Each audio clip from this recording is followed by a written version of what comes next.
He realizes his past time travel escapades have left a few, well, let's call them scratches on the fabric of reality. Quahog is glitching. One minute, Peter is suddenly channeling his inner 70s TV sitcom character. And the next, Brian completely forgets how to speak, just staring blankly for a few seconds before snapping back to normal. It's subtle, but it's enough to make Stewie build a new time stabilizer. His goal? To patch up the timeline and stop Quahog from turning into a cosmic blooper reel.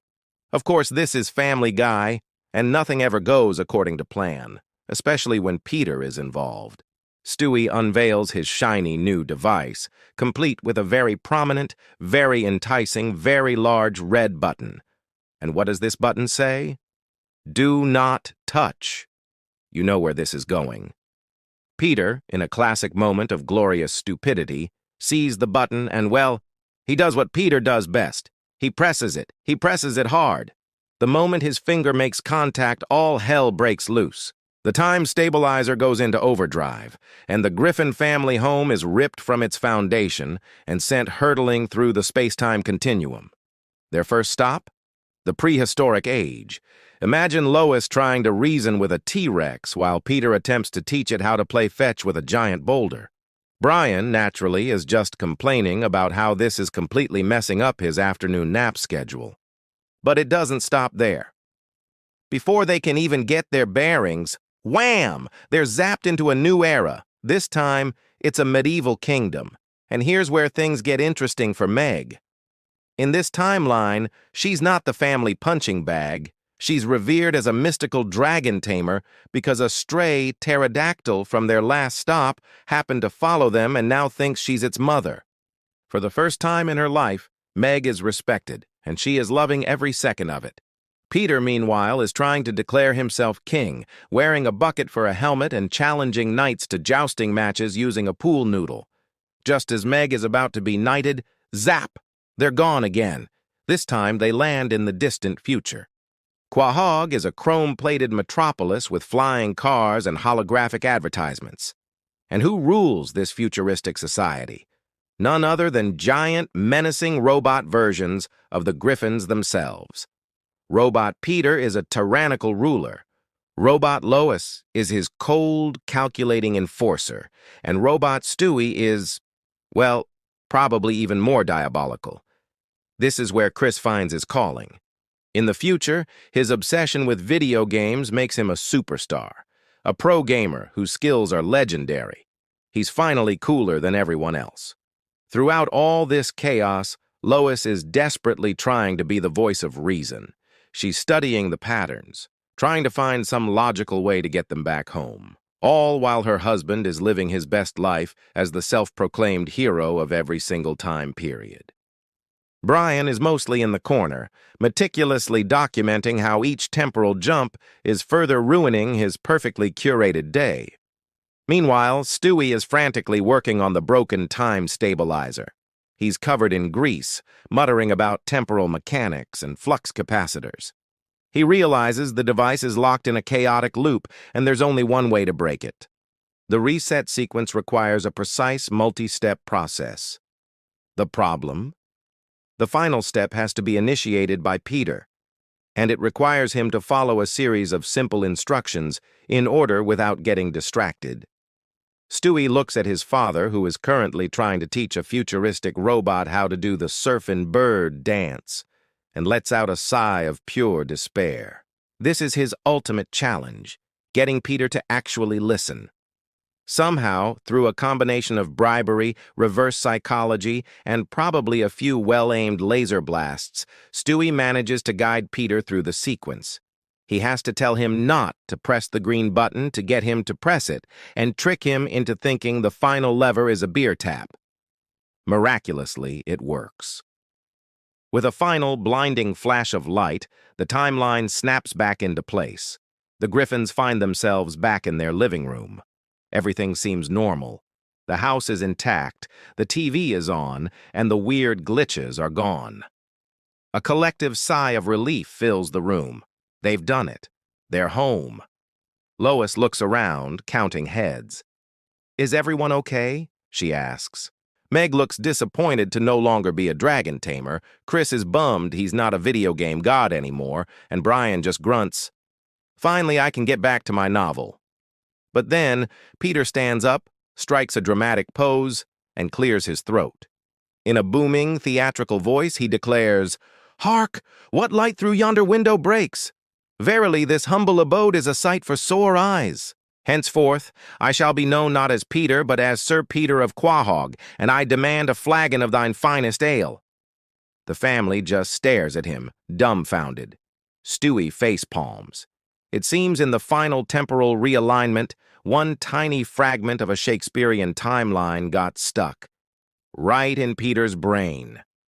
The family shares a collective, exhausted groan as the classic Family Guy outro music begins to play, and the screen fades to black on Peter, attempting to write a sonnet about Pawtucket Patriot Ale.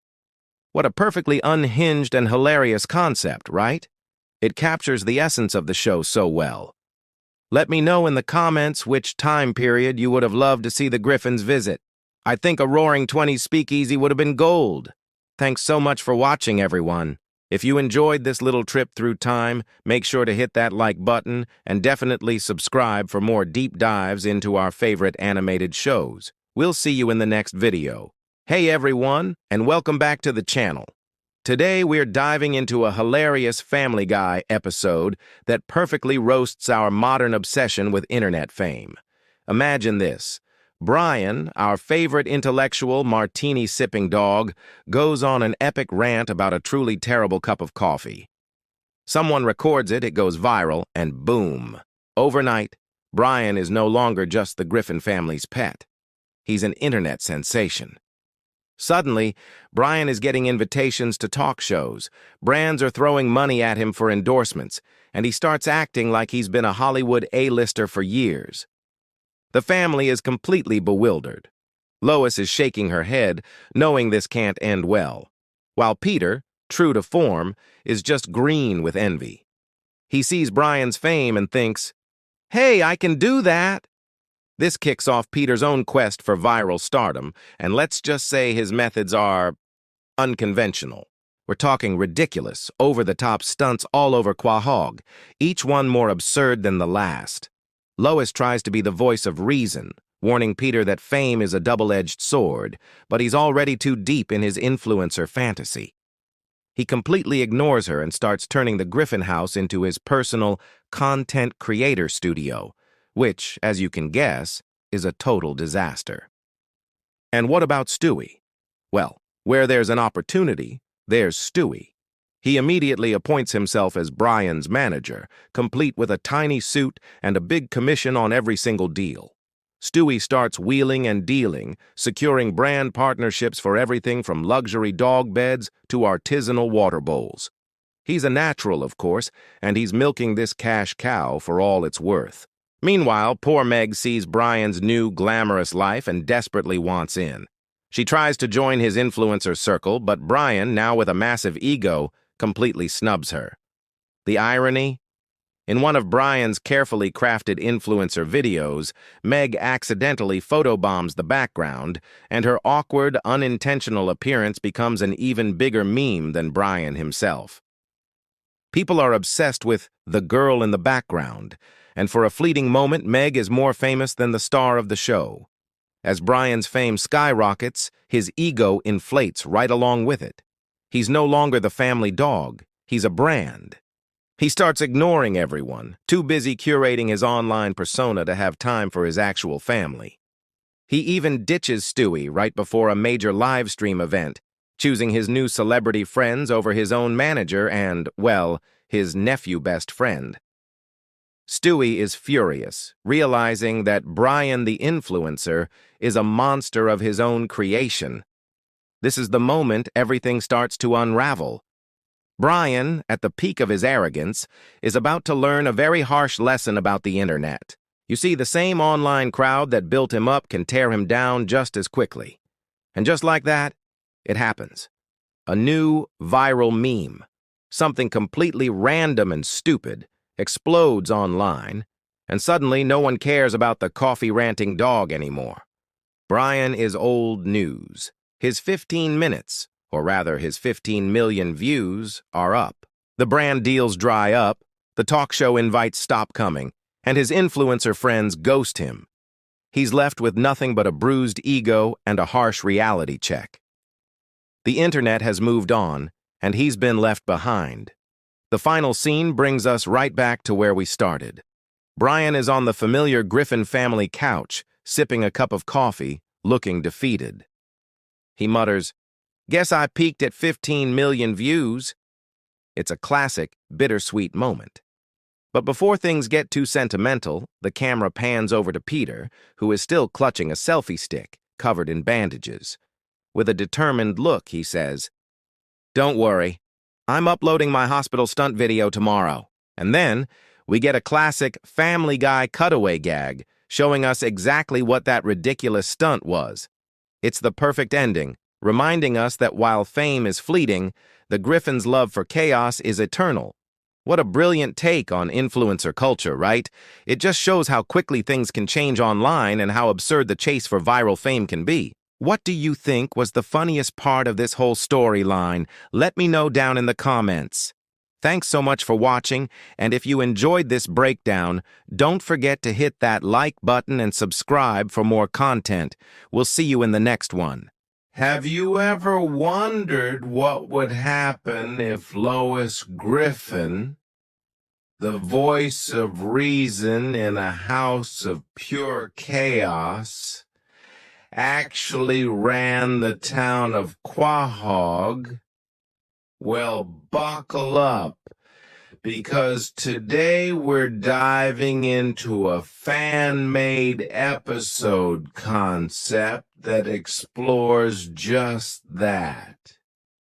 It all starts with a classic Quahog scandal. The mayor, after a very questionable incident involving city funds and a parade of giant rubber ducks, resigns in disgrace. The town is left without a leader, and a chaotic town hall meeting is called to figure out what to do next.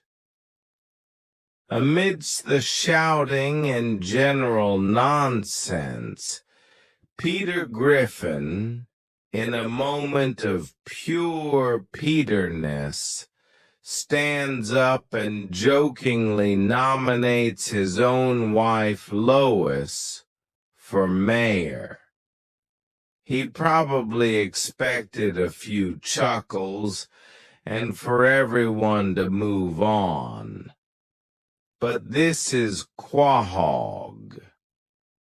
The crowd, tired of the usual political shenanigans, erupts in cheers.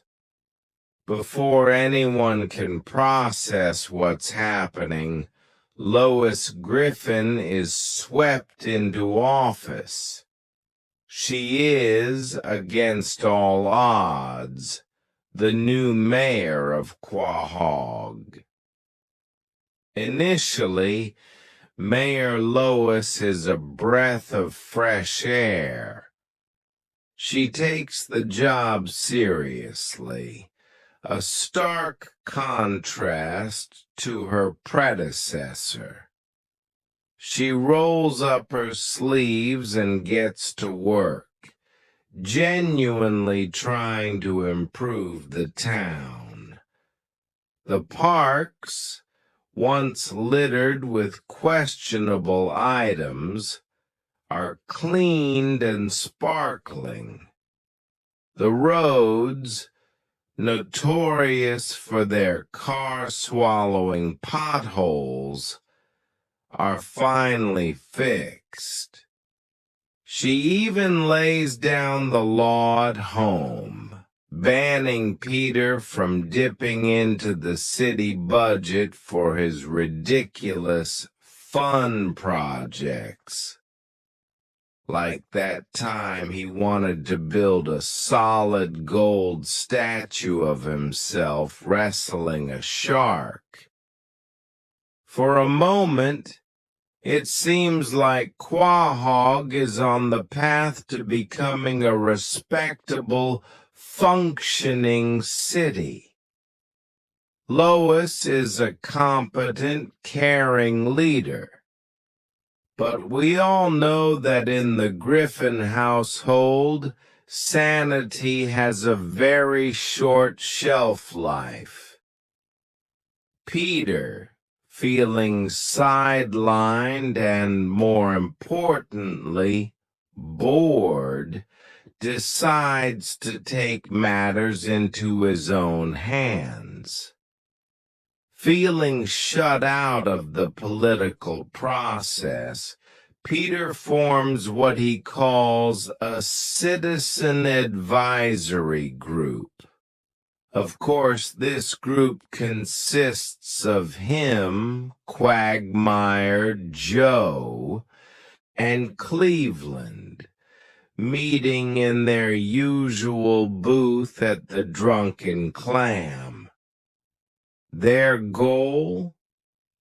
To influence city policy for the good of, well, mostly for the good of themselves. Their very first official motion, which they draft on a cocktail napkin, is the immediate implementation of Free Beer Fridays. They see it as a crucial step towards civic happiness. Peter begins secretly pushing this and other equally absurd policies, trying to undermine Lois's sensible agenda from the inside. He's not just a husband anymore. He's a rogue political operative, and his main platform is chaos. Meanwhile, another political drama is unfolding right under the same roof. Stewie and Brian, always on the lookout for a new venture, decide to launch a hard-hitting investigative podcast. Their mission: to expose the rampant corruption lurking in the shadows of Quahog City Hall. With their microphones set up in Stewie's room, the duo starts broadcasting their expose on Mayor Griffin's administration. They dig for dirt, looking for any sign of scandal to boost their listenership. They interview disgruntled citizens and follow anonymous tips, creating a web of conspiracy theories. The irony, however, is spectacular. While trying to uncover corruption, they stumble upon a very real case of embezzlement. A trail of missing funds leads them not to some shady city official, but directly back to Stewie himself. It turns out he's been accidentally siphoning money from Lois's campaign fund. Not for any nefarious purpose, of course, but to fuel his insatiable appetite for premium snacks and juice boxes. Stewie, the hard-hitting journalist, is his own podcast's biggest scandal. He and Brian now face a moral dilemma: expose the truth and ruin their own operation, or cover up the Snackgate scandal and live as hypocrites.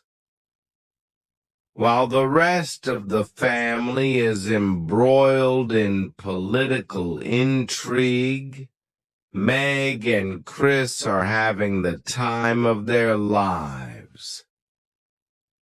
For the first time ever, Meg is popular.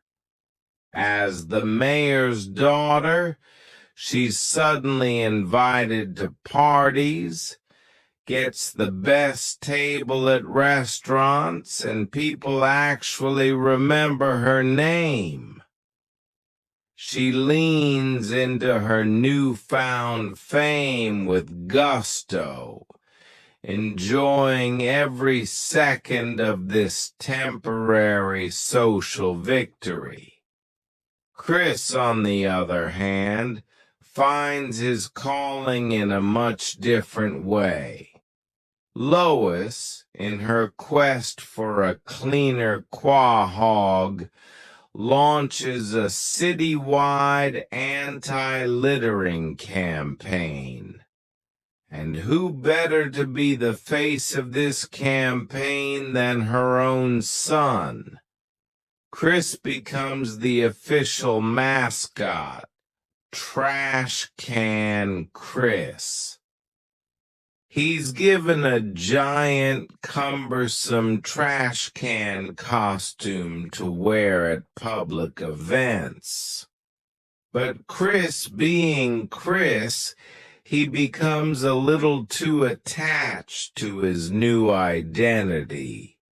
He refuses to take the costume off, wearing it to school, to bed, and even in the shower. He believes he is no longer Chris Griffin. He is a symbol of civic cleanliness, a metallic warrior in the fight against garbage. Quahog is now a pressure cooker of Griffin-fueled chaos. Lois is desperately trying to run a city while her husband secretly lobbies for free beer. Her baby son is an accidental embezzler running a smear campaign against her. And her other two children are lost in their own worlds of fleeting fame and trash can method acting. The situation is completely unsustainable. Lois finds herself pulled in a million different directions, struggling to balance her duty to the citizens of Quahog with the impossible task of managing her own family. She wanted to fix the roads, but she can't even keep Peter from trying to declare the Drunken Clam a sovereign nation. The stress is mounting, and it's clear that something has to give. The city is cleaner, yes, but it's also on the verge of a complete, hilarious meltdown. All this simmering tension is about to boil over in the most spectacular way possible, leading to a climax that only Family Guy could deliver. The breaking point arrives during a victory barbecue that Peter decides to throw in the town square to celebrate Lois's success, and more importantly, to unveil his latest project. Unbeknownst to Lois, he has used leftover parade float materials and a questionable amount of explosives to upgrade the newly restored city fountain. His plan is to create a spectacular firework and water show as the grand finale. As Lois is giving a speech about civic responsibility, Peter, with a hot dog in hand, ignites his creation. The result is not a beautiful display, but a massive explosion that sends the fountain's centerpiece, a statue of Quahog's founder, flying into the side of City Hall.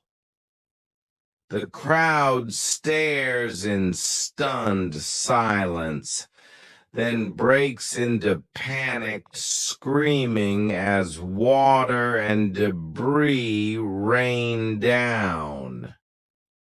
It's the ultimate Peter Griffin disaster. In the aftermath, standing amidst the smoke and the still spraying remnants of the fountain, Lois finally reaches her limit. She looks at the chaos, at Peter proudly holding his hot dog as if nothing happened, and she knows what she has to do. At the next town meeting, she gracefully resigns. She addresses the confused citizens of Quahog, saying with a tired smile, "I wanted to change the city, but surviving Peter was enough politics for me." A wave of relief washes over her. The family gathers around her laughing. The camera pans out from the scene at City Hall, where the fountain is still sputtering smoke, a perfect monument to the Griffin family's brief but unforgettable political career. The episode ends on a classic Family Guy freeze frame. Peter, oblivious to the destruction he's caused, holding his hot dog up triumphantly, a true patriot in his own mind. And that's our deep dive into this fantastic fan-made Family Guy episode concept. It perfectly captures the heart of the show. A single moment of sanity completely derailed by the Griffin family's unique brand of chaos. What do you think? Would you watch this episode? Let us know in the comments below what your favorite part of this story was. Was it Snackgate, Trash Can Chris, or Peter's explosive finale? Thanks for watching. And if you enjoyed this breakdown, don't forget to hit that like button, subscribe to the channel, and ring the bell so you never miss another dive into the world of our favorite animated shows. See you next time.